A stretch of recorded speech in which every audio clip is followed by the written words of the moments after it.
ಸ್ನೇಹಿತರೆ ನಮಸ್ತೆ ಎಲ್ರಿಗೂ welcome to Chaitanya career academy YouTube channel. ಎಲ್ರಿಗೂ ಹೊಸ ವರ್ಷದ ಹಾರ್ದಿಕ ಶುಭಾಶಯಗಳು. ಸೊ ಇವತ್ತಿನ ಈ ವಿಡಿಯೋದಲ್ಲಿ ಕರ್ನಾಟಕ ಶಿಕ್ಷಕರ ಅರ್ಹತಾ ಪರೀಕ್ಷೆ ಟಿಇಟಿ ಪರೀಕ್ಷೆಗೆ ಸಂಬಂಧಪಟ್ಟ ಹಾಗೆ ಒಂದು ಕ್ಲಾಸ್ ಅನ್ನ ಮಾಡ್ತಾ ಇದ್ದೇನೆ. ಸೊ ಈ ತಿಂಗಳು ಜನವರಿ ಅಥವಾ ಫೆಬ್ರವರಿ ತಿಂಗಳಲ್ಲಿ ನಿಮ್ಮ ಟಿಇಟಿ ಪರೀಕ್ಷೆಗೆ ನೋಟಿಫಿಕೇಶನ್ ಬರುವಂತ ಎಲ್ಲ ಸಾಧ್ಯತೆ ಕೂಡ ಇದೆ. ಸೊ ಈ ವರ್ಷದ ಟಿಇಟಿ ಎಲ್ರಿಗೂ ಕೂಡ ತುಂಬಾನೇ ಇಂಪಾರ್ಟೆಂಟ್ ಆಗಿರುವಂತದ್ದು. ಪ್ರಾಥಮಿಕ ಶಾಲಾ ಶಿಕ್ಷಕರ ನೇಮಕಾತಿ ಸಿದ್ಧ ಆಗಿದೆ ನೋಟಿಫಿಕೇಶನ್ ಗೆ. ಸೊ ಹಾಗೇನೆ GPSTR ನೋಟಿಫಿಕೇಶನ್ ಬರಬಹುದು, HSTR ನೋಟಿಫಿಕೇಶನ್ ಕೂಡ ಈ ವರ್ಷ ಬರುವಂತಹ ಎಲ್ಲ ಸಾಧ್ಯತೆಗಳು ಕೂಡ ಇದೆ. ಹಾಗಾಗಿ ಎಲ್ರು ಕೂಡ ಟಿಇಟಿ ತುಂಬಾನೇ ಇಂಪಾರ್ಟೆಂಟ್ ಆಗಿರುವಂತದ್ದು.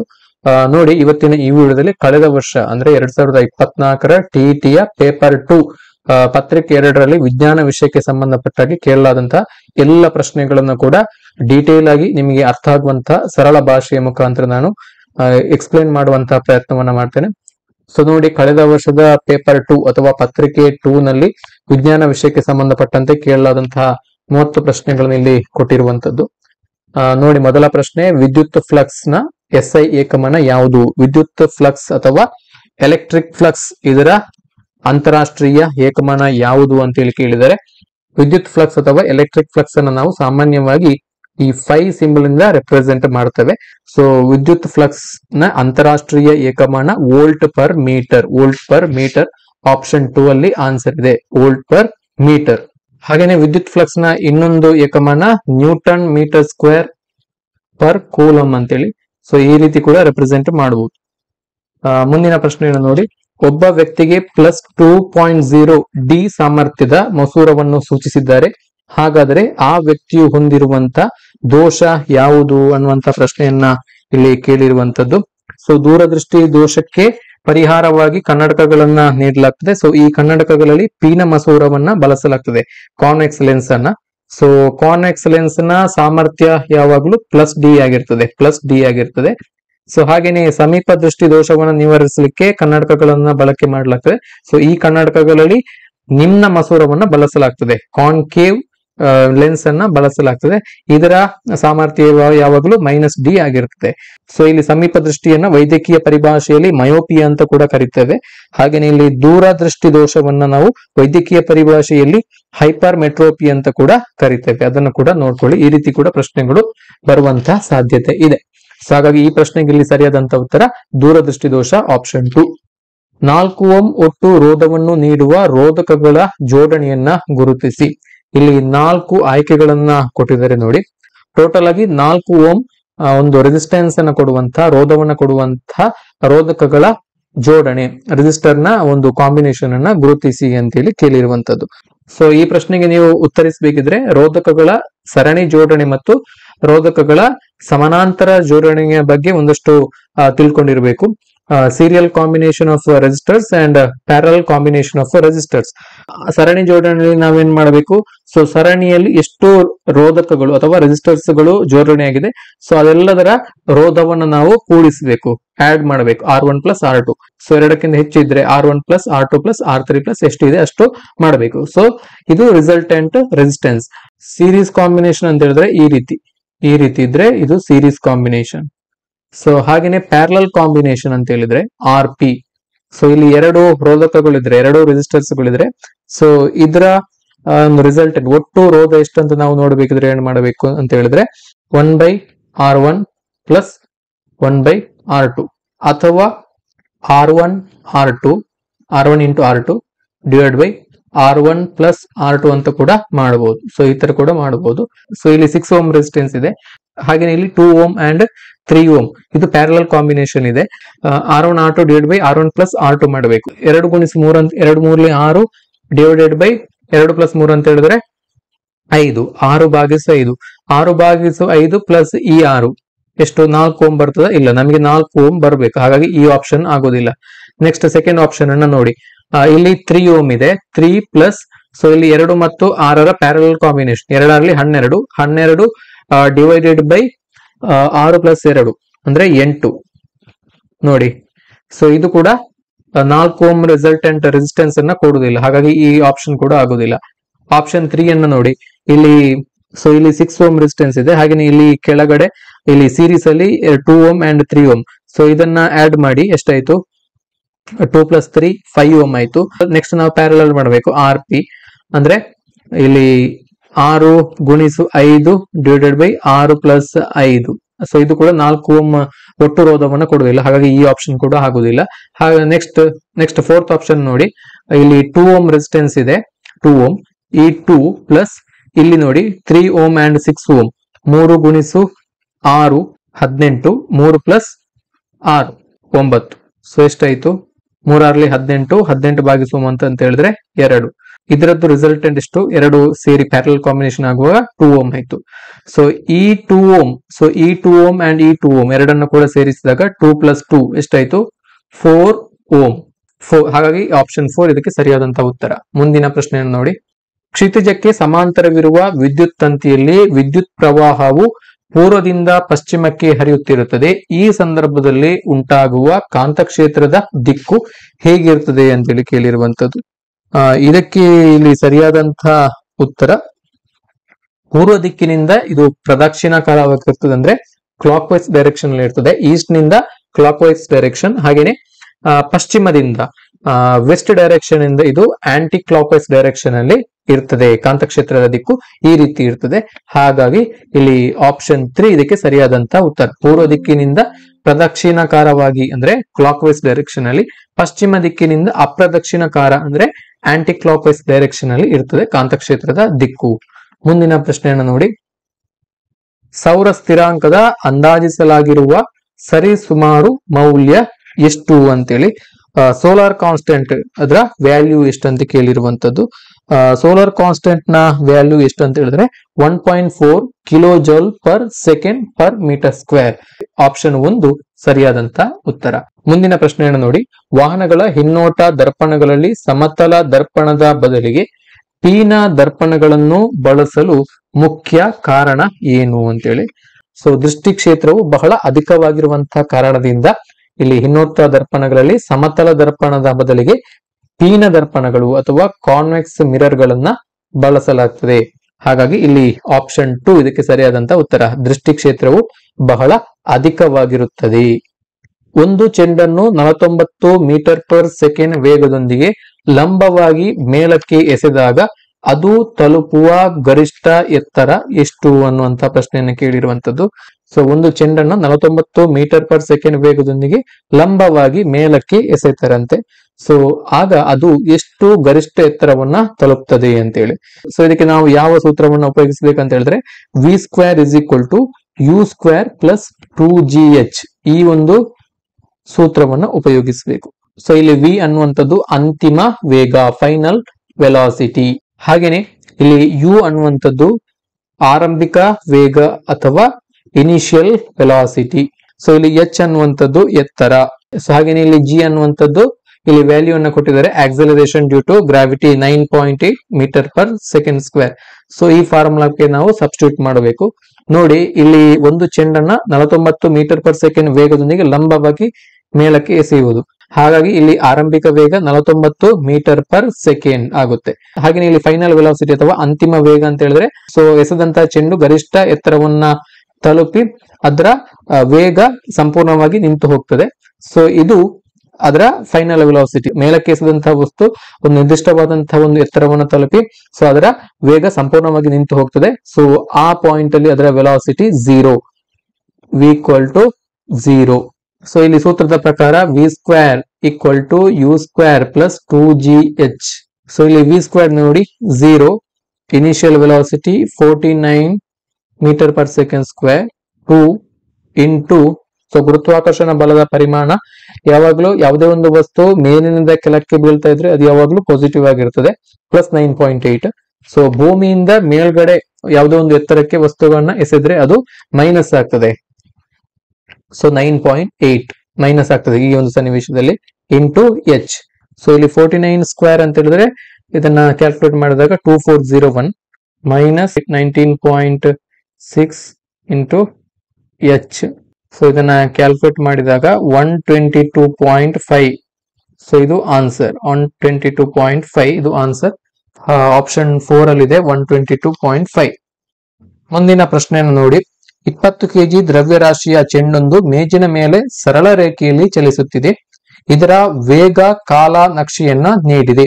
ಚೆಂಡನ್ನು ನಿಶ್ಚಲ ಸ್ಥಿತಿಗೆ ತರುವಲ್ಲಿ ಮೇಜು ಅದರ ಮೇಲೆ ಉಂಟು ಮಾಡುವ ಬಲದ ಪ್ರಮಾಣ ಎಷ್ಟು ಅಂತೇಳಿ ಒಂದು ಇಲ್ಲಿ ಸನ್ನಿವೇಶವನ್ನ ಕೊಟ್ಟಿದ್ದಾರೆ. 20 kg ದ್ರವ್ಯರಾಶಿಯನ್ನ ಹೊಂದಿರುವಂತಹ ಒಂದು ಚೆಂಡು, ದ್ರವ್ಯರಾಶಿ ಅಂತ ಹೇಳಿದ್ರೆ ಮಾಸ್ 20 kg. ಸೊ ಈ ಒಂದು ಚೆಂಡು ಮೇಜಿನ ಮೇಲೆ ಸರಳ ರೇಖೆಯಲ್ಲಿ ಚಲಿಸ್ತಾ ಇದೆ. ಇದರ ವೇಗ ಮತ್ತು ಕಾಲದ ನಕ್ಷೆಯನ್ನ ಈ ಗ್ರಾಫಿಕಲ್ ರೆಪ್ರೆಸೆಂಟೇಷನ್ ಅಲ್ಲಿ ಕೊಟ್ಟಿರುವಂತದ್ದು ಇಲ್ಲಿ ನೋಡಿ.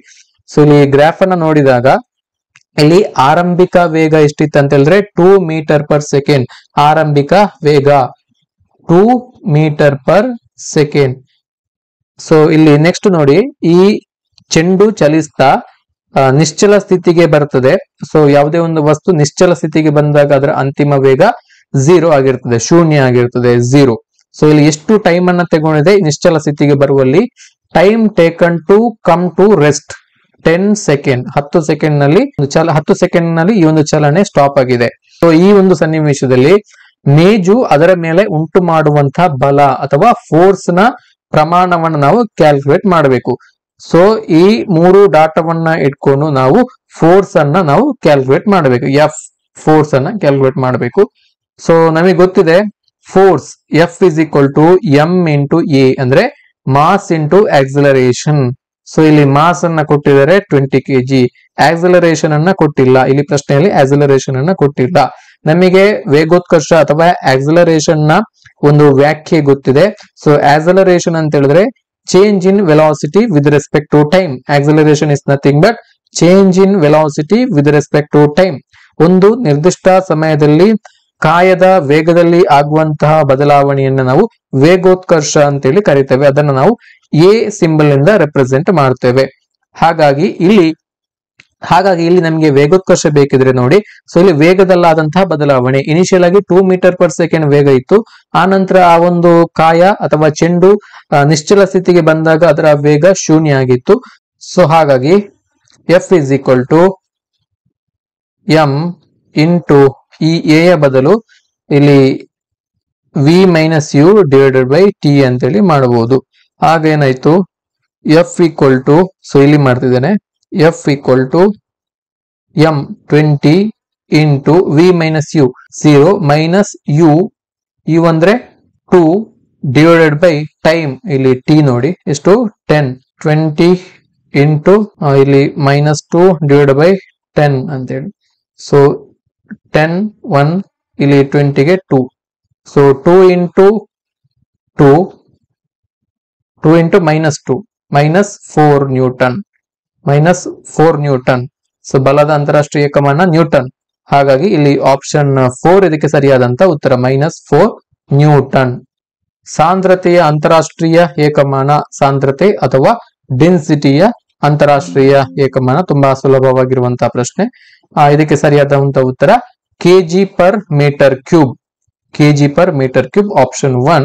ಸೊ ಇಲ್ಲಿ ಸಾಂದ್ರತೆ ಅಂತ ಹೇಳಿದ್ರೆ ಮಾಸ್ ಬೈ ವಾಲ್ಯೂಮ್. ಸೊ ದ್ರವ್ಯರಾಶಿ ಅಥವಾ ಮಾಸ್ ನ unit KG divided by volume. So ಇದರದ್ದು ಮೀಟರ್ ಕ್ಯೂಬ್. ಹಾಗಾಗಿ ಕೆಜಿ ಪರ್ ಮೀಟರ್ ಕ್ಯೂಬ್. ಮುಂದಿನ ಪ್ರಶ್ನೆಯನ್ನು ನೋಡಿ, ಪ್ಲಾಂಕ್ ನ ಸ್ಥಿರಾಂಕದ ಮೌಲ್ಯ ಎಷ್ಟು? ಪ್ಲಾಂಕ್ಸ್ ಕಾನ್ಸ್ಟೆಂಟ್ ನ ವ್ಯಾಲ್ಯೂ ಎಷ್ಟು ಅಂತ ಹೇಳಿ ಕೊಟ್ಟಿರುವಂತದ್ದು. ಇಲ್ಲಿ ಆಯ್ಕೆಗಳನ್ನ ನೋಡಿ, 2.18 into 10 to the power minus 18. So ಇಲ್ಲಿ ಜೌಲ್ ಅಂತ ಆಗ್ಬೇಕು, ಜೌಲ್, ಇದು ಜೌಲ್. ಹಾಗೇನೆ ಇಲ್ಲಿ 6.022 into 10 to the power minus 23 N. ಹಾಗೇನೆ ಇಲ್ಲಿ 6.626 into 10 to the power minus 34 joule second ಅಂತ ಆಗ್ಬೇಕು. ಇಲ್ಲಿ 1.6 into 10 to the power minus 19 coulomb ಅಂತ ಇದೆ.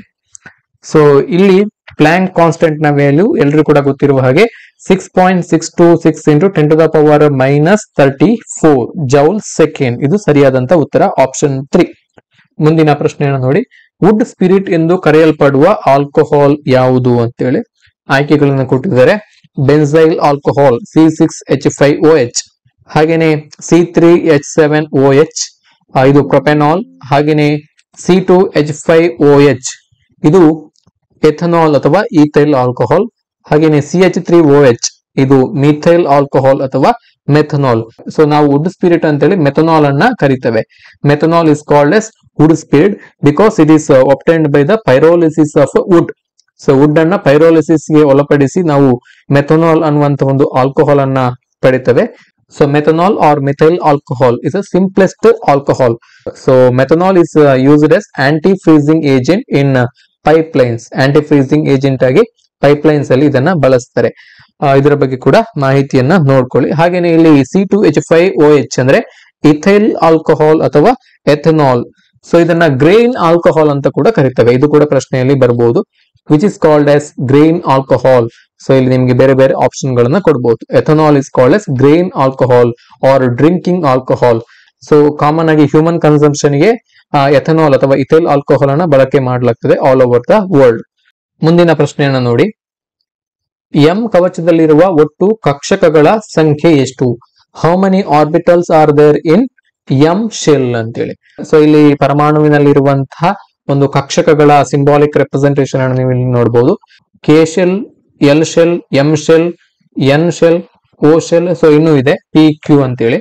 ಸೊ ಈ ಕೆ ಶೆಲ್ ಅಲ್ಲಿ n equal to 1, so L ಅಂತ ಹೇಳಿದ್ರೆ n ಈಕ್ವಲ್ ಟು 2, ಹಾಗೇನೆ ಎಂ ಶೆಲ್ ಗೆ n equal to 3, N shell ಗೆ n ಈಕ್ವಲ್ ಟು 4, ಹಾಗೇನೆ ಓ ಶೆಲ್ ಗೆ n ಈಕ್ವಲ್ ಟು 5. ಸೊ ಇಲ್ಲಿ ಕೇಳಿರುವಂತದ್ದು ಎಂ ಕವಚದಲ್ಲಿ ಇರುವಂತಹ ಒಟ್ಟು ಕಕ್ಷಕಗಳ ಸಂಖ್ಯೆ ಎಷ್ಟು ಅಂತೇಳಿ.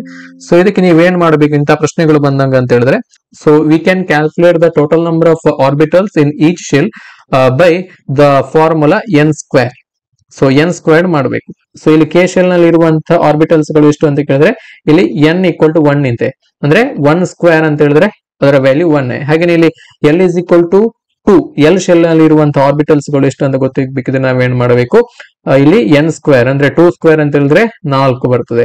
ಸೊ ಇಲ್ಲಿ ಪ್ರಶ್ನೆ ನಮಗೆ ಕೇಳಿರುವಂತದ್ದು M shell. So M shell ಗೆ n ಈಕ್ವಲ್ ಟು 3. ಸೊ ಹಾಗಾಗಿ ಏನಾಗುತ್ತೆ ಅಂತ ಹೇಳಿದ್ರೆ 3 ಸ್ಕ್ವೇರ್ ಅಂತ ಹೇಳಿದ್ರೆ 9. ಹಾಗಾಗಿ ಎಂ ಕವಚದಲ್ಲಿರುವಂತಹ ಒಟ್ಟು ಕಕ್ಷಕಗಳ ಸಂಖ್ಯೆ 9 ಆರ್ಬಿಟಲ್ಸ್ ಗಳು ಎಂ ಶೆಲ್ ಅಲ್ಲಿ ಇದೆ. ಸೊ ಈ ರೀತಿ ನೀವು ಫೈಂಡ್ ಔಟ್ ಮಾಡಬಹುದು. Total number of orbitals in each shell is equal to n square. So ಈ 9 ಆರ್ಬಿಟಲ್ಸ್ ಯಾವ ಅಂತ ಹೇಳಿದ್ರೆ ಇಲ್ಲಿ 3s ಸಬ್ ಶೆಲ್ ಅಲ್ಲಿ ಎಷ್ಟಿದೆ, 1 ಆರ್ಬಿಟಲ್ ಇದೆ. ಹಾಗೇನೆ 3p ಸಬ್ ಶೆಲ್ ಅಲ್ಲಿ ಇಲ್ಲಿ 3 ಆರ್ಬಿಟಲ್ ಇದೆ.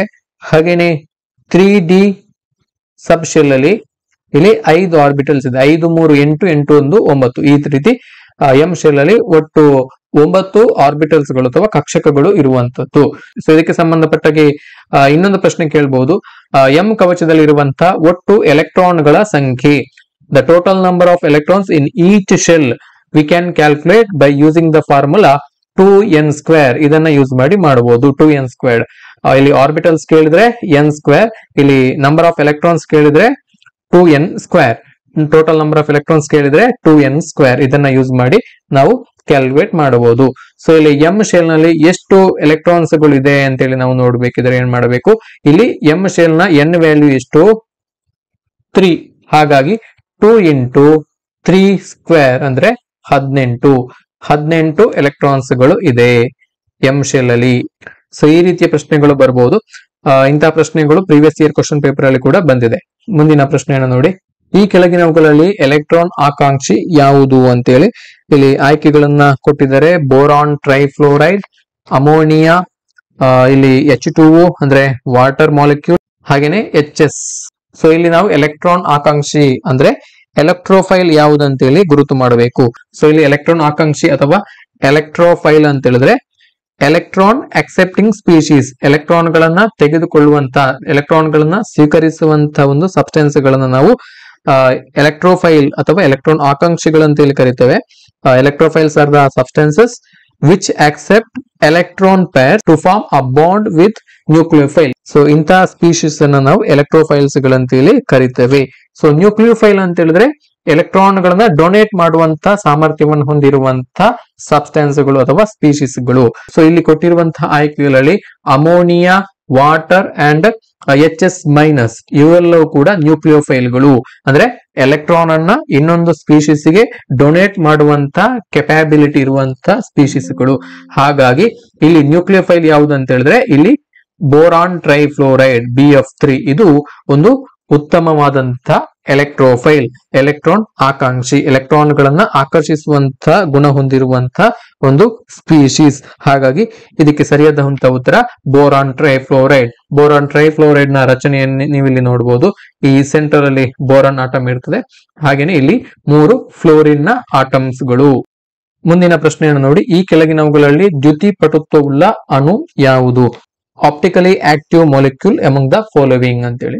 ಸೊ ಇಲ್ಲಿ ಕೊಟ್ಟಿರುವಂತಹ ಆಯ್ಕೆಗಳಲ್ಲಿ ಒಂದು ದ್ಯುತಿಪಟುತ್ವ ಅಥವಾ ಆಪ್ಟಿಕಲಿ ಆಕ್ಟಿವ್ ಕಾರ್ಬನ್ ಅನ್ನ ಹೊಂದಿರುವಂತ ಮಾಲಿಕ್ಯೂಲ್ ಯಾವುದು ಅಂತ ಕೇಳಿದರೆ, ಸೊ ಇದಕ್ಕೆ ಸರಿಯಾದಂತಹ ಉತ್ತರ ಬ್ಯೂಟಾನ್ ಟು ಆಲ್. ಇಲ್ಲಿ ಆಪ್ಷನ್ 2 ಅಲ್ಲಿ ಇದೆ ಬ್ಯೂಟಾನ್ ಟು ಆಲ್. ಇದು ಇದಕ್ಕೆ ಸರಿಯಾದಂತಹ ಉತ್ತರ. ಇಲ್ಲಿ ನೀವು ನೋಡಬಹುದು. ಸೊ ಇಲ್ಲಿ ಈ ಕಾರ್ಬನ್ ಸೆಂಟರ್ ಇದು ಕೈರಲ್ ಕಾರ್ಬನ್ ಸೆಂಟರ್. ಸೊ ಇದು ಆಪ್ಟಿಕಲಿ ಆಕ್ಟಿವ್ ಕಾಂಪೌಂಡ್ ಆಗಿರುವಂತದ್ದು. ಹಾಗಾಗಿ ಆಪ್ಷನ್ 2 ಸರಿಯಾದಂತ ಉತ್ತರ. ಮುಂದಿನ ಪ್ರಶ್ನೆ, ಕ್ಯಾಲ್ಸಿಯಂ ಕ್ಲೋರೈಡ್ ನ ಘಟಕ ಸೂತ್ರ ರಾಶಿ ಎಷ್ಟು ಅಂತೇಳಿ. Formula unit mass of calcium chloride. ಇಲ್ಲಿ ಆಯ್ಕೆಗಳನ್ನ ಕೊಟ್ಟಿದ್ದಾರೆ ನೋಡಿ. ಕ್ಯಾಲ್ಸಿಯಂ ಕ್ಲೋರೈಡ್, ಇಲ್ಲಿ ಕ್ಯಾಲ್ಸಿಯಂನ ಪರಮಾಣು ಸಂಖ್ಯೆ 20, ಪರಮಾಣು ರಾಶಿ ಸಂಖ್ಯೆ 40. ಸೊ ಕ್ಲೋರಿನ್ ನ ಪರಮಾಣು ರಾಶಿ ಸಂಖ್ಯೆ 35.5. ಹಾಗೇನೆ ಹಾಗಾಗಿ ಇದನ್ನ ನಾವು ಹಾಗಾಗಿ ಕ್ಯಾಲ್ಸಿಯಂ ಕ್ಲೋರೈಡ್ ನ ಘಟಕ ಸೂತ್ರ ರಾಶಿ ಯಾವುದು ಅಂತೇಳಿ ಯಾವ ರೀತಿ ಮಾಡಬಹುದು ಕ್ಯಾಲ್ಸಿಯಂ ಕ್ಲೋರೈಡ್ ಗೆ ಅಂತ ಹೇಳಿದ್ರೆ, CaCl2 ಅಂದ್ರೆ ಕ್ಯಾಲ್ಸಿಯಂ ನ ಒಂದು ಮಾಲಿಕ್ಯೂಲ್ ಅಂದ್ರೆ 40, ಕ್ಲೋರಿನ್ ನ 2 ಮಾಲಿಕ್ಯೂಲ್ಗಳು 2 × 35.5, 40 + 71 ಮಾಡಿದ್ರೆ 111 ಯೂನಿಟ್ಸ್. ಹಾಗಾಗಿ ಆಪ್ಷನ್ 2 111 ಯು. ಮುಂದಿನ ಪ್ರಶ್ನೆಯನ್ನು ನೋಡಿ, ಬೇರ್ಪಟ್ಟ DNA ಪಟ್ಟಿಗಳನ್ನು ಅಗರೋಸ್ ಜೆಲ್ ನಿಂದ ತುಂಡರಿಸಿ ಹೊರತೆಗೆಯಬಹುದಾದ ಹಂತ ಯಾವುದು ಅಂತೇಳಿ. ಸೊ ಇಲ್ಲಿ DNA ಎಕ್ಸ್ಟ್ರಾಕ್ಷನ್ ಬಗ್ಗೆ ಕೇಳಿರುವಂತದ್ದು. The step in which the separated bands of DNA are cut out from the agarose gel and extracted from the gel piece ಅಂತೇಳಿ. ಸೊ ಇಲ್ಲಿ DNA ಎಕ್ಸ್ಟ್ರಾಕ್ಷನ್ ಪ್ರೋಸೆಸ್ ಅಲ್ಲಿ ಬೇರ್ಪಟ್ಟ DNA ಪಟ್ಟಿಗಳನ್ನ ಅಗರೋಸ್ ಜೆಲ್ ನಿಂದ ತುಂಡರಿಸಿ ಹೊರ ತೆಗೆಯುವಂತಹ ಹಂತವನ್ನು ನಾವು ಎಲ್ಯೂಷನ್ ಅಂತೇಳಿ ಕರಿತೇವೆ. ಹಾಗಾಗಿ ಆಪ್ಷನ್ 3 ಇದಕ್ಕೆ ಸರಿಯಾದಂತಹ ಉತ್ತರ ಎಲ್ಯೂಷನ್. ಮುಂದಿನ ಪ್ರಶ್ನೆಯನ್ನು ನೋಡಿ, ಕುಟುಕು ಕರಬಳ್ಳಿಗಳನ್ನ ಹೊಂದಿರುವ ಸಮುದ್ರ ಅನಿಮೋನ್ ಮತ್ತು ಕರಬಳ್ಳಿ ನಡುವೆ ಜೀವಿಸುವ ಕ್ಲೌನ್ ಮೀನು ಇದಕ್ಕೆ ಉದಾಹರಣೆ. ಇಲ್ಲಿ ಆಯ್ಕೆಗಳನ್ನ ಕೊಟ್ಟಿದ್ದಾರೆ: ಸ್ಪರ್ಧೆ, ಸಹಜೀವನ, ಪರಸ್ಪರಾವಲಂಬನೆ, ಪರಾವಲಂಬನೆ ಅಂತೇಳಿ. ಸೊ ಇಲ್ಲಿ ನೀವು ಪಿಕ್ಚರ್ ಅನ್ನ ನೋಡಬಹುದು. ಇಲ್ಲಿ ಕ್ಲೌನ್ ಮೀನು, ಈ ಮೀನು ಕುಟುಕು ಕರಬಳ್ಳಿಗಳನ್ನ ಹೊಂದಿರುವಂತ ಸಮುದ್ರ ಎನಿಮೋನ್ ಅಂದ್ರೆ ಸಿ ಎನಿಮೋನ್ಗಳ ಒಂದು ಆಶ್ರಯವನ್ನ ಪಡೆಯುತ್ತದೆ. ಸಿ ಎನಿಮೋನ್ಗಳ ಮರೆಯಲ್ಲಿ ಆಶ್ರಯವನ್ನ ಪಡೆಯುತ್ತದೆ. ಸೊ ಈ ಒಂದು ಸಂಬಂಧ, ಈ ಒಂದು ಅಂತರ್ಕ್ರಿಯೆ ಯಾವುದಕ್ಕೆ ಉದಾಹರಣೆಯಾಗಿದೆ ಅಂತೇಳಿ. ಸೊ ಈ ಒಂದು ಸನ್ನಿವೇಶ ಯಾವುದಕ್ಕೆ ಉದಾಹರಣೆ ಅಂತ ಹೇಳಿದ್ರೆ, ಇದು ಸಹಜೀವನಕ್ಕೆ ಉದಾಹರಣೆ ಆಗಿರುವಂತದ್ದು. ಸಹಜೀವನ್ ಅಥವಾ ಇದನ್ನ ನಾವು ಇಂಗ್ಲಿಷ್ ನಲ್ಲಿ ಕಮೆನ್ಸಾಲಿಸಮ್ ಅಂತ ಹೇಳಿ ಕರಿತೇವೆ. ಸೊ ಕಮೆನ್ಸಾಲಿಸಮ್ ಅಂತ ಹೇಳಿದ್ರೆ it's a long term biological interaction where one species benefits from another species. So ಇದೊಂದು ಜೈವಿಕ ಅಂತರ್ಕ್ರಿಯೆ. ಸೊ ಇಲ್ಲಿ ಒಂದು ಪ್ರಭೇದದ ಜೀವಿ ಇನ್ನೊಂದು ಪ್ರಭೇದದ ಜೀವಿಯಿಂದ ಪ್ರಯೋಜನವನ್ನ ಪಡೆಯುತ್ತದೆ. ಯಾವುದಾದ್ರು ಒಂದು ಜೀವಿ ಮಾತ್ರ ಇಂತಹ ಒಂದು ಅಂತರ್ಕ್ರಿಯೆಯಿಂದ ಒಂದು ಪ್ರಯೋಜನವನ್ನ ಪಡೆಯುವಂತದ್ದು. ಇದನ್ನ ನಾವು ಕಮೆನ್ಸಾಲಿಸಮ್ ಅಥವಾ ಸಹಜೀವನ ಅಂತ ಹೇಳಿ ಕರೀತೇವೆ. ಸೊ ಇಲ್ಲಿ ಕ್ಲೌನ್ ಮೀನು ಸಿ ಎನ್ಮೋನ್ಗಳ ಒಂದು ಆಶ್ರಯವನ್ನ ಪಡೆದು ವೈರಿಗಳಿಂದ ತಮ್ಮನ್ನ ತಾವು ರಕ್ಷಿಸಿಕೊಳ್ತವೆ. ಸೊ ಇದು ಒಂದು ಸಹಜೀವನಕ್ಕೆ ಉದಾಹರಣೆಯಾಗಿದೆ. ಸೊ ಇನ್ನು ಕೂಡ ನಾವು ಉದಾಹರಣೆಯನ್ನ ಕೊಡಬಹುದು. ಸೊ ಮರಗಳಲ್ಲಿ ಹಕ್ಕಿಗಳು ಗೂಡು ಕಟ್ಟುವಂತದ್ದು.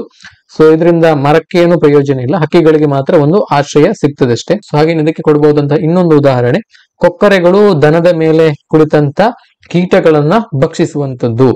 ಸೊ ಇದರಿಂದ ಕೊಕ್ಕರೆಗಳಿಗೆ ಆಹಾರ ಸಿಗ್ತದೆ, ದನಕ್ಕೇನು ಪ್ರಯೋಜನ ಇಲ್ಲ. ಸೊ ಇದು ಕೂಡ ಒಂದು ಸಹಜೀವನಕ್ಕೆ ಉದಾಹರಣೆ. ಸೊ ಹಾಗೇನೆ ಪರಸ್ಪರ ಅವಲಂಬನೆ ಅಂದ್ರೆ ಮ್ಯೂಚುವಲಿಸಮ್ ಅಂತೇಳಿ ಇದನ್ನ ಇಂಗ್ಲಿಷ್ ನಲ್ಲಿ ಕರೀತೇವೆ, ಪರಸ್ಪರ ಅವಲಂಬನೆ. ಸೊ ಇಲ್ಲಿ ಪ್ರತಿ ಸ್ಪೀಶೀಸ್ ಕೂಡ ಬೆನಿಫಿಷಿಯರಿ ಆಗಿರ್ತದೆ. ಸೊ ಒಬ್ಬರಿಂದ ಒಬ್ರು ಪರಸ್ಪರ ಪ್ರಯೋಜನವನ್ನ ಪಡಿತಾರೆ. ಇಂತಹ ಒಂದು ಜೈವಿಕ ಕ್ರಿಯೆಯನ್ನ ನಾವು ಪರಸ್ಪರ ಅವಲಂಬನೆ ಅಥವಾ ಮ್ಯೂಚುವಲಿಸಮ್ ಅಂತೇಳಿ ನಾವು ಕರೀತೇವೆ. So mutualism is nothing but a type of ecological interaction where 2 or more species benefits from each other. ಆ ಒಂದು ಅಂತಕ್ರಿಯೆಯಲ್ಲಿ ಇರುವಂತಹ ಎಲ್ಲ ಜೀವಿಗಳು ಕೂಡ ಪರಸ್ಪರ ಪ್ರಯೋಜನವನ್ನ ಪಡೆಯುವಂತಹ ಒಂದು. ಸೊ ಇದಕ್ಕೆ ನಾವು ಒಂದು ಬೆಸ್ಟ್ ಎಕ್ಸಾಂಪಲ್ ಅನ್ನ ಕೊಡಬಹುದು. ಜೇನುನೊಣಗಳು ಹೂಗಳಿಂದ ಮಕರಂದವನ್ನ ಹೀರುವಂತದ್ದು. ಸೊ ಈ ಜೇನು ಹೂ ನೊಣಗಳಿಗೆ ಹೂಗಳಿಂದ ಆಹಾರ ಸಿಗ್ತದೆ. ಹಾಗೇನೆ ಈ ಫ್ಲವರ್ಸ್ಗೆ ಪಾಲಿನೇಷನ್ಗೆ ಹೆಲ್ಪ್ ಆಗ್ತದೆ, ಪರಾಗಸ್ಪರ್ಶಕ್ಕೆ ಹೆಲ್ಪ್ ಆಗ್ತದೆ. ಹಾಗೇನೆ ಪರಾವಲಂಬನೆ ಅಂತ ಹೇಳಿದ್ರೆ ಇಲ್ಲಿ ಎರಡು ಜೀವಿಗಳು ಪರಸ್ಪರ ಒಂದು ಅಂತರ್ಕ್ರಿಯೆಯನ್ನ ಹೊಂದಿರುತ್ತದೆ. ಸೊ ಬಟ್ ಇಲ್ಲಿ ಕೇವಲ ಒಂದು ಜೀವಿ ಮಾತ್ರ ಪ್ರಯೋಜನವನ್ನ ಪಡೆಯುವಂಥದ್ದು, ಇನ್ನೊಂದು ಜೀವಿಗೆ ತೊಂದರೆಯನ್ನ ಉಂಟು ಮಾಡುವಂಥದ್ದು. ಸಹಜೀವನದಲ್ಲಿ ಕೇವಲ ಒಂದು ಜೀವಿ ಮಾತ್ರ ಪ್ರಯೋಜನವನ್ನ ಪಡೆಯುತ್ತದೆ. ಸೊ ಇಲ್ಲಿ ಪರಾವಲಂಬನೆಯಲ್ಲಿ ಎರಡು ಜೀವಿಗಳು ಇರ್ತದೆ. ಎರಡು ಜೀವಿಗಳಲ್ಲಿ ಕೇವಲ ಒಂದು ಜೀವಿ ಮಾತ್ರ ಪ್ರಯೋಜನವನ್ನ ಪಡೆದು ಇನ್ನೊಂದು ಜೀವಿಗೆ ತೊಂದರೆಯನ್ನ ಉಂಟು ಮಾಡುವಂಥದ್ದು. ಸಹಜೀವನದಲ್ಲಿ ತೊಂದರೆ ಇಲ್ಲ, ಇಲ್ಲಿ ಪರಾವಲಂಬನೆಯಲ್ಲಿ ಇನ್ನೊಂದು ಜೀವಿಗೆ ತೊಂದರೆ ಉಂಟಾಗ್ತದೆ. ಸೊ ಅದು ಇನ್ನೊಂದು ಜೀವಿಯ ದೇಹದ ಒಳಗಡೆ ಅಥವಾ ದೇಹದ ಹೊರಗಡೆ ಜೀವಿಸ್ತದೆ, ಹಾಗೇನೆ ಅದಕ್ಕೆ ತೊಂದರೆಯನ್ನ ಉಂಟು ಮಾಡುತ್ತದೆ. So for example, ticks latch into the host such as dogs, livestock, ನಾಯಿ ಅಥವಾ ದನ ಕರುಗಳಿಗೆ ಕಚ್ಚಿಕೊಳ್ಳುವಂತಹ ಉಣುಗು ಅಂತ ಹೇಳಿ ಕರೀತೇವೆ. ಈ ಉಣುಗು ಹುಳುಗಳು ಏನು ಮಾಡ್ತದೆ, ದನ ಅಥವಾ ನಾಯಿ ಇಂತಹ ಸಾಕು ಪ್ರಾಣಿಗಳಿಂದ ರಕ್ತವನ್ನ ಹೀರ್ತದೆ. ಸೊ ತಮ್ಮ ಆಹಾರವನ್ನ ಪಡಿತವೆ. ಸೇಮ್ ಟೈಮ್ ಹಾಸ್ಟ್ ಅಥವಾ ಆಶ್ರಯವನ್ನ ಕೊಟ್ಟಂತಹ ಜೀವಿಗಳಿಗೆ ಹಾನಿಯನ್ನ ಉಂಟು ಮಾಡುತ್ತದೆ. ಸೊ ಇಂತಹ ಒಂದು ಅಂತಕ್ರಿಯೆಯನ್ನು ನಾವು ಪರಾವಲಂಬನೆ ಅಥವಾ ಪ್ಯಾರಾಸಿಟಿಸಮ್ ಅಂತ ಹೇಳಿ ಕರೀತೇವೆ. ಸೊ ಇದರ ಬಗ್ಗೆ ಅಂತೂ ಕನಿಷ್ಠ ಒಂದಾದರೂ ಪ್ರಶ್ನೆ ಈಚ್ ಟಿಇಟಿ ಕ್ವಶನ್ ಪೇಪರ್ ಅಲ್ಲಿ ಇದ್ದೇ ಇರುತ್ತೆ. ಪಟ್ಟಿ ಎ ಯಲ್ಲಿ ಕೊಟ್ಟಿರುವ ವಂಶದೊಂದಿಗೆ ಪಟ್ಟಿ ಬಿ ಯಲ್ಲಿ ಇರುವಂತಹ ಅವುಗಳ ವಿಶಿಷ್ಟ ಗುಣಗಳನ್ನ ಹೊಂದಿಸಿ ಬರೆಯಿರಿ. ಇಲ್ಲಿ ಎರಡು ಪಟ್ಟಿಗಳನ್ನ ಕೊಟ್ಟಿದ್ದಾರೆ, ಪಟ್ಟಿ ಎ ಮತ್ತು ಪಟ್ಟಿ ಬಿ ಅಂತೇಳಿ. ಇಲ್ಲಿ ನಾವು ಹೊಂದಿಸಿ ಬರಿಬೇಕು. ಇಲ್ಲಿ ನೋಡಿ, ಪಟ್ಟಿ ಎ ಯಲ್ಲಿ ಕೆಲವೊಂದು ಪ್ರಭೇದದ ಜೀವಿಗಳನ್ನ ಕೊಟ್ಟಿದ್ದಾರೆ. ಇಲ್ಲಿ ಪೋರಿಫೆರಾ, ಕುಟುಕು ಕಣವಂತಗಳು, ಚಪ್ಪಟೆ ಹುಳುಗಳು, ದುಂಡು ಹುಳುಗಳು. ಸೊ ಪಟ್ಟಿ ಬಿ ಯಲ್ಲಿ ಅವುಗಳ ದೇಹ ರಚನೆಯ ಬಗ್ಗೆ ಕೊಟ್ಟಿದ್ದಾರೆ. ಸೊ ಒಂದು ಪೋರಿಫೆರಾ, ಇದು ಜೀವಕೋಶೀಯ ಮಟ್ಟ ಅಂದ್ರೆ ಸೆಲ್ಯುಲಾರ್ ಲೆವೆಲ್ ಅನ್ನ ಹೊಂದಿರ್ತದೆ. ಹಾಗೇನೆ ವೇರಿಯಸ್ ಸಿಮಿಟ್ರಿ, ವಿವಿಧ ಸಮ್ಮಿತಿಯನ್ನ ಹೊಂದಿರ್ತದೆ. ಹಾಗೇನೆ ಇದಕ್ಕೆ ಯಾವುದೇ ದೇಹಾವಕಾಶ ಅಥವಾ ಸೀಲಂ ಇರುವುದಿಲ್ಲ, ಸೀಲಂ ಇಸ್ ಆಬ್ಸೆಂಟ್. ಹಾಗಾಗಿ ಪೋರಿಫೆರಾ ಇಲ್ಲಿ ಸಿ ಗೆ ಹೊಂದಾಣಿಕೆ ಆಗ್ತದೆ. ಹಾಗೇನೆ ಕುಟುಕು ಕಣವಂತಗಳು ಅಥವಾ ಸೀಲೆಂಟರೇಟಾ. ಸೊ ಇದು ಯಾವ ರೀತಿಯ ದೇಹ ರಚನೆಯನ್ನ ಹೊಂದಿರ್ತದೆ ಅಂತ ಹೇಳಿದ್ರೆ, ಕುಟುಕು ಕಣವಂತಗಳಲ್ಲಿ ಅಂಗಾಂಶ ಮಟ್ಟ ಇರ್ತದೆ, ಟಿಶ್ಯೂ ಲೆವೆಲ್ ಇರ್ತದೆ. ಹಾಗೇನೆ ರೇಡಿಯಲ್ ಸಿಮೆಟ್ರಿ ಇರ್ತದೆ, ತ್ರಿಜ್ಯ ಸಮ್ಮಿತಿ ಇರ್ತದೆ. ಹಾಗೇನೆ ದೇಹಾವಕಾಶ ಅಥವಾ ಸೀಲಂ ಇರುವುದಿಲ್ಲ, ಸೀಲಂ ಇಸ್ ಆಬ್ಸೆಂಟ್. ಹಾಗಾಗಿ ಕುಟುಕು ಕಣವಂತಗಳು 2D ಗೆ ಮ್ಯಾಚ್ ಆಗ್ತದೆ. ಹಾಗೇನೆ ಚಪ್ಪಟೆ ಹುಳುಗಳು ಅಥವಾ ಪ್ಲಾಟಿ ಹೆಲ್ಮಿಂಥೆಸ್. ಸೊ ಇದು ಯಾವ ರೀತಿಯ ದೇಹ ರಚನೆಯನ್ನ ಹೊಂದಿರ್ತದೆ ಅಂತ ಹೇಳಿದ್ರೆ, ಅಂಗ ಮತ್ತು ಅಂಗವ್ಯೂಹ ವ್ಯವಸ್ಥೆ ಮಟ್ಟ ಇರುತ್ತದೆ. ಆರ್ಗನ್ ಸಿಸ್ಟಮ್ ಲೆವೆಲ್ ಇರ್ತದೆ. ಹಾಗೇನೆ ಬೈಲ್ಯಾಟ್ರಲ್ ಸಿಮೆಟ್ರಿ ಇರ್ತದೆ. ದ್ವಿಪಾರ್ಶ್ವ ಸಮ್ಮಿತಿ, ದೇಹಾವಕಾಶ ಇರುವುದಿಲ್ಲ, ಸೀಲಂ ಇರುವುದಿಲ್ಲ, ಸೀಲಂ ಇಸ್ ಆಬ್ಸೆಂಟ್. ಹಾಗಾಗಿ ಇದು ಇದಕ್ಕೆ ಮ್ಯಾಚ್ ಆಗ್ತದೆ. ಹಾಗೇನೆ ದುಂಡು ಹುಳುಗಳು ಅಥವಾ ಆಸ್ಕಿ ಹೆಲ್ಮಿಂಥಸ್ ಅಂತ ಹೇಳಿ ಕರಿತೇವೆ ನಾವು. ಸೊ ಇದರ ದೇಹ ರಚನೆ ಹೇಗಿರ್ತದೆ ಅಂತ ಹೇಳಿದ್ರೆ, ಇದು ಅಂಗವ್ಯೂಹ ವ್ಯವಸ್ಥೆಯನ್ನ ಹೊಂದಿರ್ತದೆ. ಹಾಗೇನೆ ದ್ವಿಪಾರ್ಶ್ವ ಸಮ್ಮಿತಿ, ಹಾಗೇನೆ ಮಿಥ್ಯ ದೇಹಾವಕಾಶ ಅಥವಾ ಸೀಲೋಮೇಟ್ಸ್ ಅಂತ ಹೇಳಿ ನಾವು ಕರಿತೇವೆ. ಈ ರೀತಿಯ ದೇಹ ರಚನೆಯನ್ನ ಹೊಂದಿರ್ತದೆ. ಹಾಗಾಗಿ ಇದು ಇದಕ್ಕೆ ಮ್ಯಾಚ್ ಆಗ್ತದೆ 4B ಗೆ. ಸೊ ಇದೆಲ್ಲವನ್ನ ಕೂಡ ನಾವು ಮ್ಯಾಚ್ ಮಾಡ್ತಾ ಹೋದಾಗ ಇದಕ್ಕೆ ಸರಿ ಹೊಂದುವಂತಹ ಆಯ್ಕೆ ಎಲ್ಲಿದೆ ಅಂತ ಹೇಳಿದ್ರೆ, ಆಪ್ಷನ್ 4 ಅಲ್ಲಿ ಇದೆ ಸರಿ ಹೊಂದುವಂತಹ ಆಯ್ಕೆ. 1C, 2D, 3D and 4B. ಸಸ್ಯ ಸಾಮ್ರಾಜ್ಯದ ಉಭಯವಾಸಿ ಯಾವುದು ಅಂತ ಹೇಳಿ ಇಲ್ಲಿ ಆಯ್ಕೆಗಳನ್ನ ಕೊಟ್ಟಿದ್ದಾರೆ. ಯುಲೋಥ್ರಿಕ್ಸ್, ಫರ್ನ್, ಮಾರ್ಕ್ಯಾನ್ಶಿಯಾ ಅಂಡ್ ಸೈಕಾಸ್ ಅಂತೇಳಿ 4 ಆಯ್ಕೆಗಳಿದಾವೆ.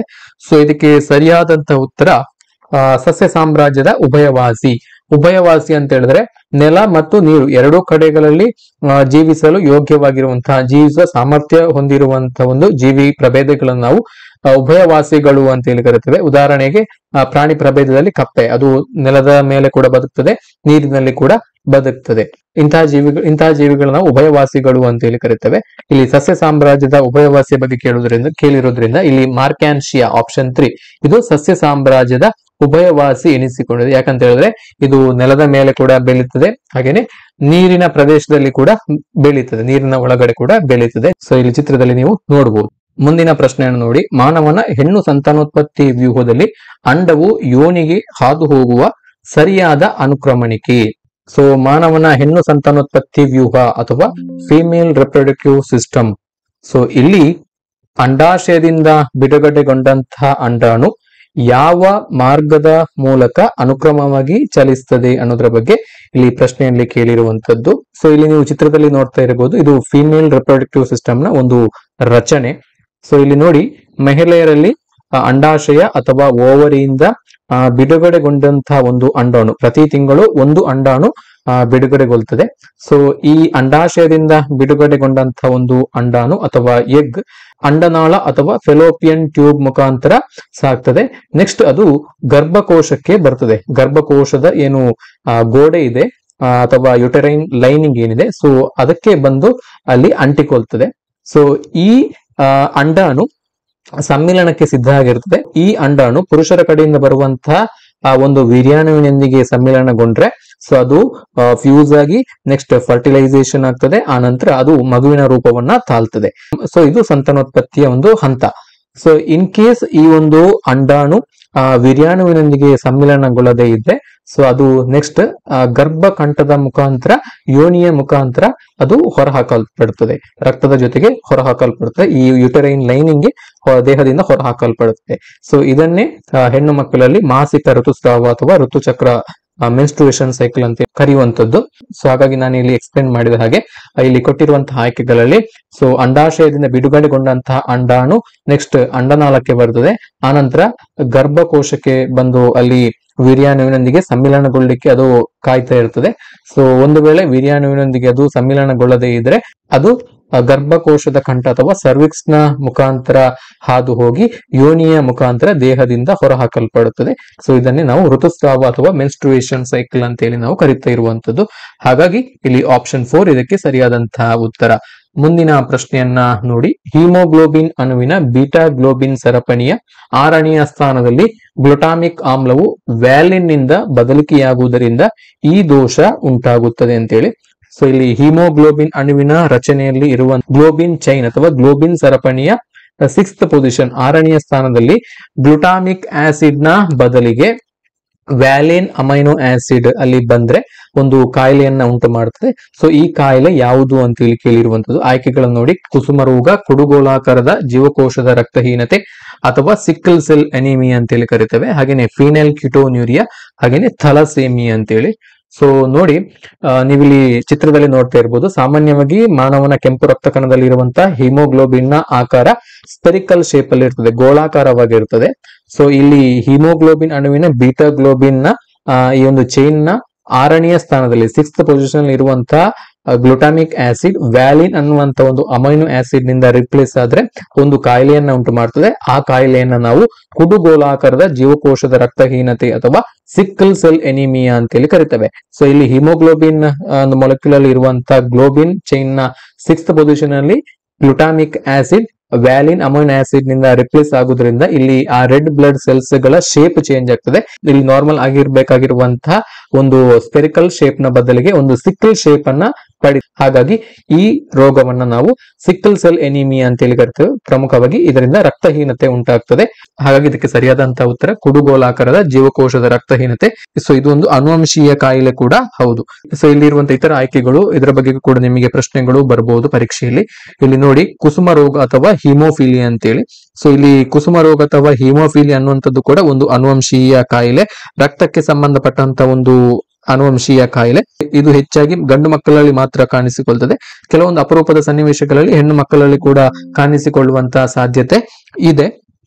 ಸೊ ಇಲ್ಲಿ ಹೆಣ್ಣು ಮಕ್ಕಳು ಕಾಯಿಲೆಯ ವಾಹಕರಾಗಿರ್ತಾರೆ, ಗಂಡು ಮಕ್ಕಳು ಕಾಯಿಲೆಯನ್ನ ಅನುಭವಿಸ್ತಾರೆ. ಗಂಡು ಮಕ್ಕಳಿಗೆ ಕಾಯಿಲೆ ಬಾಧಿಸ್ತದೆ. ಹಾಗೇನೆ ಇಲ್ಲಿ ಈ ರೋಗದ ಪ್ರಮುಖವಾಗಿರುವಂತಹ ಲಕ್ಷಣ prolonged bleeding time due to the absence of clotting factors. So ಸಾಮಾನ್ಯ ಮನುಷ್ಯರಿಗೆ ದೇಹದ ಯಾವುದೇ ಒಂದು ಭಾಗಕ್ಕೆ ಗಾಯ ಆದ್ರೆ ಒಂದು ಇಂತಿಷ್ಟು ಸಮಯದಲ್ಲಿ ರಕ್ತಸ್ರಾವ ನಿಂತು ಹೋಗ್ತದೆ. ಈ ಹಿಮೋಫಿಲಿಯಾ ರೋಗಿಗಳಲ್ಲಿ ಏನಾಗ್ತದೆ ಅಂತ ಹೇಳಿದ್ರೆ ಸೊ ದೀರ್ಘ ಪ್ರಮಾಣದ ರಕ್ತಸ್ರಾವ ಉಂಟಾಗ್ತದೆ, ರಕ್ತಸ್ರಾವ ನಿಲ್ಲುವುದೇ ಇಲ್ಲ. ಸೊ ಒಂದು ಸಣ್ಣ ಗಾಯ ಆದ್ರೂ ಕೂಡ ರಕ್ತಸ್ರಾವ ನಿಲ್ಲುವುದಿಲ್ಲ. ಸೊ ಇದಕ್ಕೆ ಪ್ರಮುಖವಾಗಿರುವಂತಹ ಕಾರಣ ನಮ್ಮ ಜೀನ್ ನಲ್ಲಿ ಈ ರಕ್ತ ಹೆಪ್ಪುಗಟ್ಟುವಿಕೆಗೆ ಕಾರಣವಾಗಿರುವಂತಹ ಫ್ಯಾಕ್ಟರ್ಸ್ ಗಳ ಕೊರತೆ.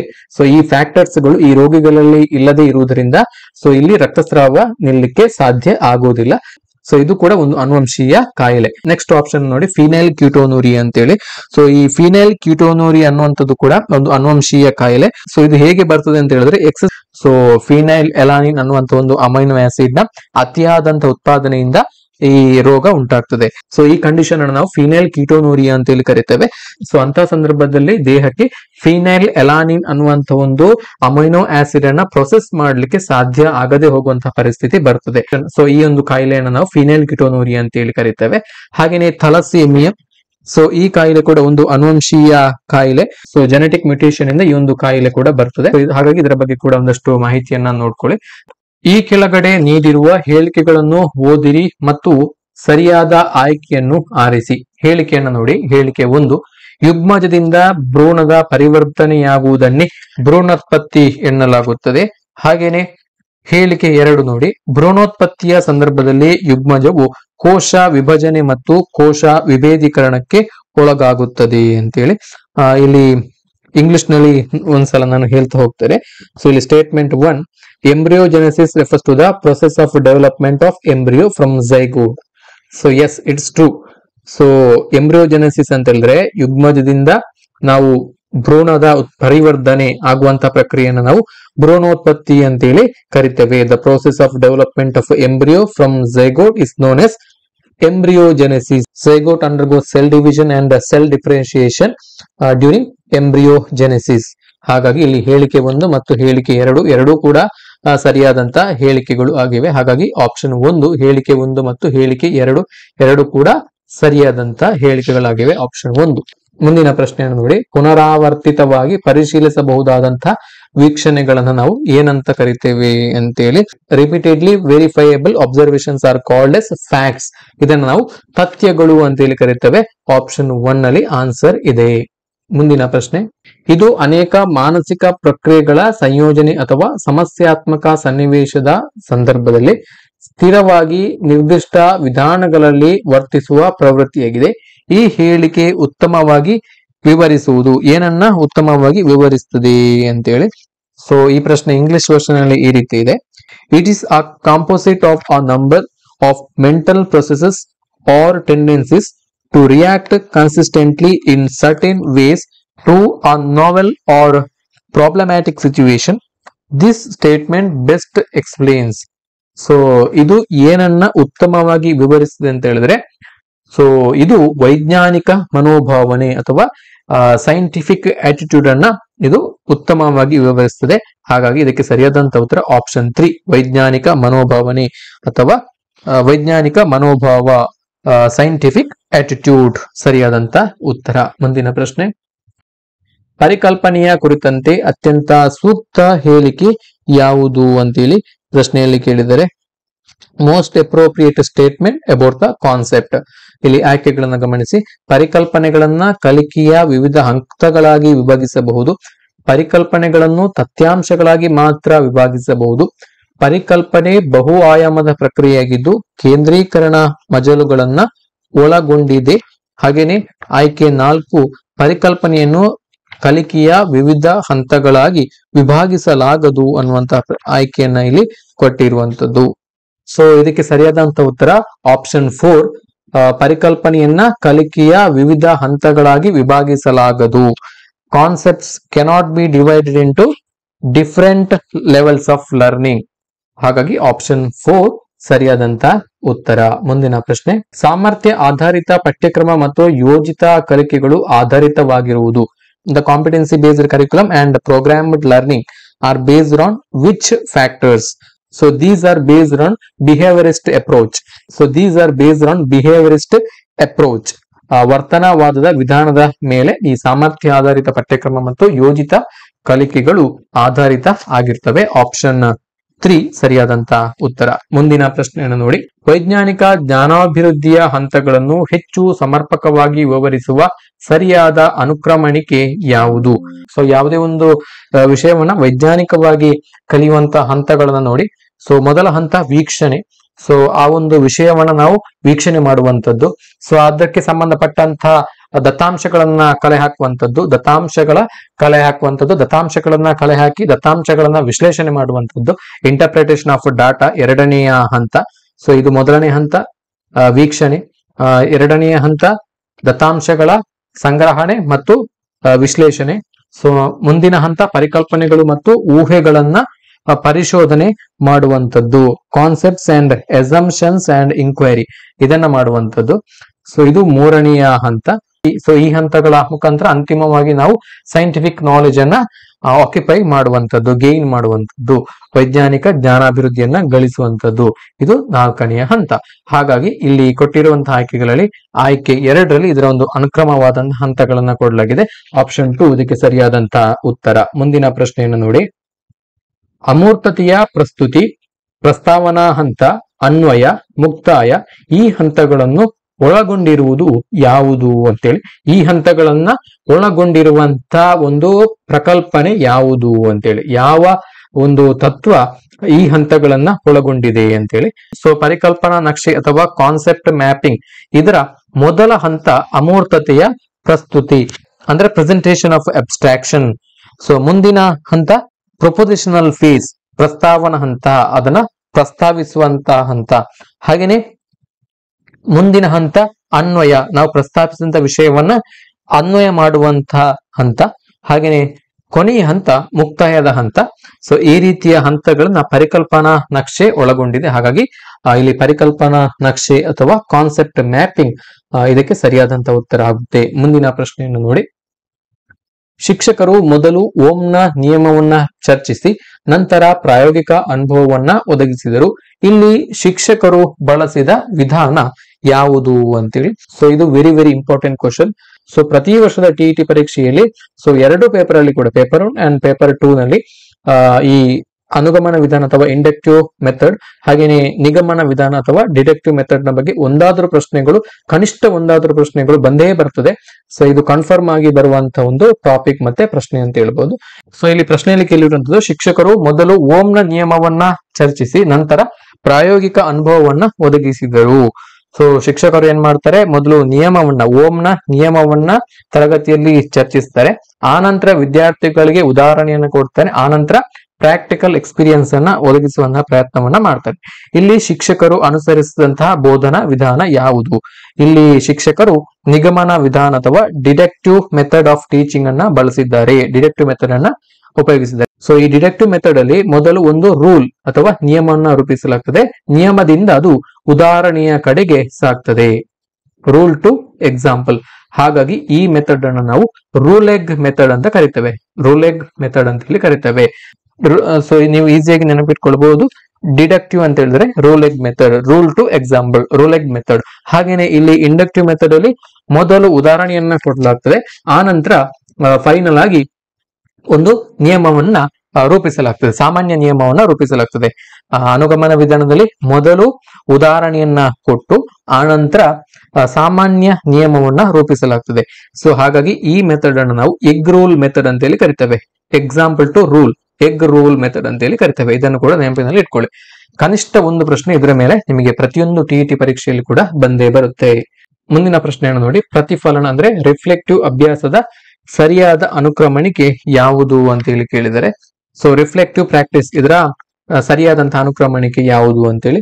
ಸೊ ರಿಫ್ಲೆಕ್ಟಿವ್ ಪ್ರಾಕ್ಟೀಸ್ ಅಲ್ಲಿ ಮೊದಲು ಯೋಜನೆಯನ್ನ ಮಾಡಿಕೊಳ್ಳಲಾಗ್ತದೆ, ಮೊದಲು ಯೋಜನೆಯನ್ನ ಮಾಡಿಕೊಳ್ಳುವಂಥದ್ದು, ಯೋಜಿಸುವಂಥದ್ದು, ಆನಂತರ ಮಾಹಿತಿಯನ್ನ ವರ್ಗಾವಣೆ ಮಾಡುವಂಥದ್ದು, ಆನಂತರ ಮೌಲ್ಯಾಂಕನ ಮಾಡುವಂಥದ್ದು, ಅಸೆಸ್ ಮಾಡುವಂಥದ್ದು, ಆನಂತರ ಮೌಲ್ಯ ಮಾಪಿಸುವಂತಂದ್ರೆ ಎವ್ಯಾಲ್ಯೂಯೇಷನ್ ಮಾಡುವಂಥದ್ದು. ರಿಫ್ಲೆಕ್ಟಿವ್ ಪ್ರಾಕ್ಟೀಸ್ ನ ಸ್ಟೆಪ್ಗಳು ಇವೆಲ್ಲ. ಸೊ ಹಾಗಾಗಿ ಇಲ್ಲಿ ಆಪ್ಷನ್ 1 ಇದಕ್ಕೆ ಸರಿಯಾದಂತ ಉತ್ತರ ಆಗುತ್ತೆ. ಸೊ ಇವಿಷ್ಟು 2024 ಅಂದ್ರೆ ಕಳೆದ ವರ್ಷ ನಡೆದಂತ ಟಿಇಟಿ ಪರೀಕ್ಷೆಯ ಪತ್ರಿಕೆ 2 ಪೇಪರ್ 2 ನಲ್ಲಿ ವಿಜ್ಞಾನ ವಿಷಯಕ್ಕೆ ಸಂಬಂಧಪಟ್ಟ ಹಾಗೆ ಕೇಳಲಾಗಿರುವಂತಹ ಪ್ರಶ್ನೆಗಳು ತುಂಬಾ ಈಸಿಯಾಗಿದ್ದವು. ಸೊ ಇಂಥದ್ದೇ ಪ್ರಶ್ನೆಗಳು ನಿಮಗೆ ಮುಂದಿನ ಟಿಇಟಿ ಪರೀಕ್ಷೆಯಲ್ಲಿ ಕೂಡ ರಿಪೀಟ್ ಆಗುವಂತ ಎಲ್ಲ ಸಾಧ್ಯತೆ ಕೂಡ ಇದೆ. ಸೊ ಹಾಗಾಗಿ ನೀವು ಹೆಚ್ಚು ಪ್ರೀವಿಯಸ್ ಇಯರ್ ಕ್ವಶನ್ ಪೇಪರ್ ಗಳನ್ನ ಹಾಗೇನೆ ಮಾಕ್ ಟೆಸ್ಟ್ ಸೀರೀಸ್ ಗಳನ್ನ ನೀವು ಕೊಡ್ತಾ ಹೋದ್ರೆ ನೀವು ಖಂಡಿತವಾಗಿ ಕೂಡ ಟಿಇಟಿ ಪರೀಕ್ಷೆಯಲ್ಲಿ 120ಕ್ಕೂ ಹೆಚ್ಚು ಅಂಕಗಳನ್ನ ಗಳಿಸಿ ನೀವು ಟಿಇಟಿ ಪರೀಕ್ಷೆಯಲ್ಲಿ ಅರ್ಹತೆಯನ್ನ ಗಳಿಸಬಹುದು. ಸೊ ಇಲ್ಲಿ ನೀವು ಗರಿಷ್ಠ ಅಂಕಗಳನ್ನ ಗಳಿಸಬೇಕು. ಸೊ ಈ ಅಂಕಗಳನ್ನು ಕೂಡ ನೆಕ್ಸ್ಟ್ ರಿಕ್ರೂಟ್ಮೆಂಟ್ ಎಕ್ಸಾಮ್ಸ್ ಗಳಿಗೆ ಕನ್ಸಿಡರ್ ಮಾಡೋದ್ರಿಂದ ಸೊ ಇಲ್ಲಿ ಹೆಚ್ಚು ಅಂಕಗಳನ್ನ ಗಳಿಸುವಂತ ತುಂಬಾನೇ ಇಂಪಾರ್ಟೆಂಟ್ ಆಗ್ತದೆ. ಹಾಗಾಗಿ ಸಾಕಷ್ಟು ಪ್ರಯತ್ನವನ್ನ ಹಾಕಿ ಹೈಯೆಸ್ಟ್ ಸ್ಕೋರ್ ಮಾಡಲಿಕ್ಕೆ ಪ್ರಯತ್ನವನ್ನ ಮಾಡಿ. ನಾವು ಕೂಡ ಈ ಟಿಇಟಿ ಪರೀಕ್ಷೆಗೆ ಸಂಬಂಧಪಟ್ಟಾಗಿ ನಾವು ವಿಡಿಯೋ ಸರಣಿಗಳನ್ನ ಆರಂಭ ಮಾಡ್ತಾ ಇದ್ದೇವೆ. ನೀವು ಉಚಿತವಾಗಿ ಈ ತರಗತಿಗಳನ್ನ ಕೂಡ ನೋಡಬಹುದು. ಸೊ ಇದರ ಬಗ್ಗೆ ನಿಮ್ಗೆ ಏನೇ ಡೌಟ್ಸ್ ಗಳಿದ್ರು ಕೂಡ ನೀವು ನಮ್ಮ ವಿಡಿಯೋದ ಕಮೆಂಟ್ ಸೆಕ್ಷನ್ ನಲ್ಲಿ ಕಮೆಂಟ್ ಅನ್ನ ಮಾಡಬಹುದು. Thank you. ನಮಸ್ತೆ.